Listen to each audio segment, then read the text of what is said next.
মাছের বাজারে এসে হতাশ হচ্ছে, চাউলের বাজারে গিয়ে হতাশ হচ্ছে। মানে নিম্ন আয়ের মানুষের জন্য মাছ এবং চাউল এগুলো কেনার মধ্যে খুবই সমস্যার মধ্যে পড়ছে।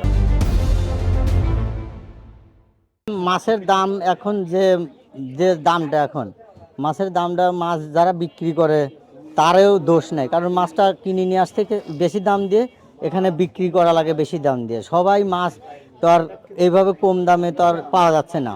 আর বিশেষ করে আমরা কৃষক অঞ্চল, এখানে পেঁয়াজের দামটা যদি একটু বৃদ্ধি হইতে দেখা যাচ্ছে এই অঞ্চলে সবারই সব কিছু কেনার মধ্যেই আপাতত ভালো হইতে, ঠিক আছে।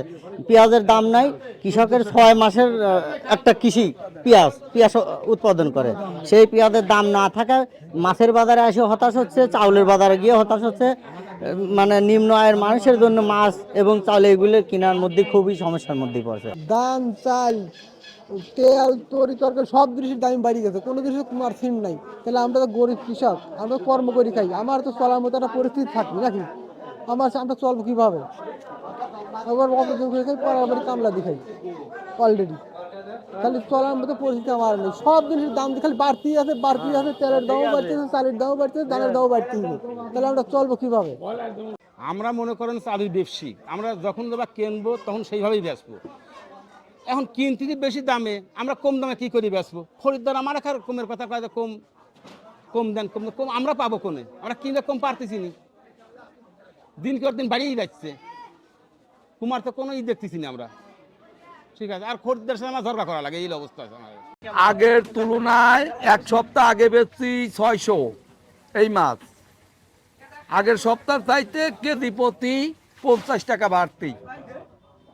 আগের তুলনায় বেচা কিনা খুব কম, 25-এর মাছ নিচ্ছি, এখনো 10-এর আছে, সারা দিন ভরি একা তাও 10-এর আছে। বর্তমান যে অবস্থার মধ্য দিয়ে দেশ যাচ্ছে এটা আপনারা জানেন। নির্বাচিত সরকার যতদিন না আসবে ততদিন আসলে এই ধরনের সমস্যা থাকবে। এখনকার যে অন্তর্বর্তীকালীন সরকার আসলে এদের যে রুটিন মাফিক কাজ আসলে সেই বিষয় তারা করতেই হিমশিম খাচ্ছে। পাশাপাশি যে সাধারণ মানুষের যে দৈনন্দিনের প্রত্যাশা যে দ্রব্যমূল্য একটা নিয়ন্ত্রণের মধ্যে থাকবে, যারা সাধারণ খেটে খাওয়া মানুষ তারা যেন স্বাচ্ছন্দ্যে তাদের জীবন জীবিকা করবে, আসলে এই জায়গা থেকে এই মানুষগুলো একদম অসহায়। আপনি দেখবেন যে যে পরিমাণ যে সবজি, এখন তো শীতের সময় সবজি উৎপাদিত হয়, তারপরেও যে আমরা বিগত 2 সপ্তাহ আগেও 120 টাকা কেজি আলু ছিল, যে আলু মানুষের দৈনন্দিন দিনে রান্নার কাজে খুবই ব্যবহৃত হয়, এই রকম প্রত্যেকটি সবজির ক্ষেত্রে ব্যাপক পরিমাণ দাম ছিল। তো সেটি এখন বর্তমান একটু সহনশীল পর্যায়ে আসছে। তো আমি আরেকটু অনুরোধ করব যে আসলে এই যে মানুষের দৈনন্দিন জীবনের যে চাহিদা মেটানোর ক্ষেত্রে যে বিষয়গুলো দরকার হয়ে থাকে, এই বিষয়গুলো সরকারের একটু দৃষ্টি দিলে তাহলে আমাদের মতো মধ্যবিত্ত মানুষ বা নিম্নমানের মানুষ তারা স্বস্তির জীবনযাপন করতে পারে।